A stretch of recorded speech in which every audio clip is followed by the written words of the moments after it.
அனைவருக்கும் வணக்கம். நேற்று அண்ணன் வந்து திருச்சியில் பேசிட்டு போனாரு. அழுகுறானுங்கப்பா. டேய் ஏன்டா எப்படியாதுன்னுக்கிறீங்க எல்லாரும் சேர்ந்து அடா பாவீங்களா? உங்களுக்கு என்னால் ஆறுதல்லாம் சொல்லணும் உட்காந்துருக்க முடியாது. பேசுங்க நீங்கள் வந்து பேசினாரு. 4 வாரத்தை தான் பேசினாரு. அவருக்கு என்ன பேச தெரியாதா? ஒருத்தர் சட்டசபையில் பேப்பரே வச்சுன்னு பிட் அடிக்கிற மாதிரி கையில் வச்சு குஞ்சத்தலை நிமிராமல் படிச்சுன்னுக்கிறாரு. அதெல்லாம் உங்களுக்கு தெரில. ஸ்கிரிப்டு நீங்களாம் எழுதி கொடுத்து படிக்கலாம். இன்னொருத்தருக்கு பேசவே தெரியாது, தப்பாக சொல்கிறது. ஏன்னா நீங்களாம் வந்து என்னடா அண்ணனை பற்றி பேசுனீங்க.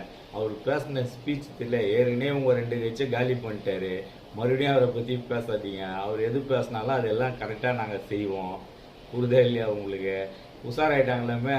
எதிர்கட்சியிலேருந்து நாங்கள் தேர்தல் நிற்கிற மாதிரி இல்லை. ஏன்னா ஏற்கனவே அங்கே ஏடிஎம்கே ஜெயிச்சிட்டு அந்த தொகுதியில் இவங்க தோத்துட்டாங்க. இப்போ இடைத்தேர்தல் நடக்க போகிற இடத்துல உஷாராயிட்டு என்ன பண்ணிட்டாங்க, தைரியம் இருக்காடா உங்களுக்கு? ஏடா டே நீங்கள் வேற இதில் ஐடிவிங்கெலாம் ஆரம்பித்து இத்தனை பேர் வேற வந்து வக்கர புத்தியில் பேசிட்டு இருக்கிறீங்களே.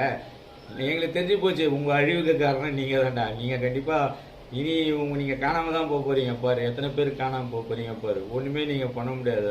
அவரையும் சரி டிவிக்கையும் சரி யாரையுமே நீங்கள் எதுவுமே பண்ண முடியாது. ஒரே ஒரு டிவிக்காரன் பேச்சு நீங்கள் மொத்த பேர் வாங்கடா, நேரில் கூட பேசுங்கடா பார்க்கலாம். உங்கள் தலைவர்களை பற்றி பேச ஏதாவது ஒரு நல்ல கருத்து இருக்காடா? உங்களுக்கு தைரியம் இருக்காடா?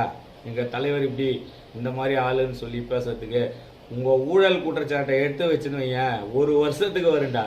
நீங்களாம் வேற வந்து பேசுகிறீங்க. இன்னைக்கு நேத்தாடா நீங்கள் வந்து பேசுகிறீங்க. நம்ம நாங்கள் சாதாரணமாக வந்தவங்க இல்லைன்றீங்க. ஆமாம், ஊரில் இருக்கிற எல்லா அநியாயமும் பண்ணிட்டு வந்தாங்கடா. நீங்கள் பண்ணாத அநியாயமாடா? உங்களை பார்த்து நாங்கள் தானே சிரிக்கணும். அதுவும் எனக்கு விஷயம் தெரியும், நான் சிரிச்சுன்னுக்கிறேன். டிவிக்கில் இருக்கிற சின்ன பசங்களுக்கு உங்கள் வரலாறு தெரியாது. அதெல்லாம் கொஞ்சம் கொஞ்சமாக இப்போ தெரிஞ்சுன்னு வராங்க. வடிவேல அந்த படத்தில் காரி துப்பாங்க தெரியுமா, ஊரே சேர்ந்து? அந்த மாதிரி துப்புனாங்கடா உங்களை ஊரே சேர்ந்து. இன்னும் உங்களுக்கு புரியலடா அது. ஊரே சேர்ந்து காரி துப்பியும் கூட உங்களுக்கு அந்த சோப்பு நிறையோட வடிவேல் நிற்பா மாதிரி நின்றுக்கிறீங்க. வடிவேலோட சேர்த்து காரி துப்போம். இன்னும் புரியாமல் இருக்கிறீங்க. போங்கடா முட்டா பசங்களா.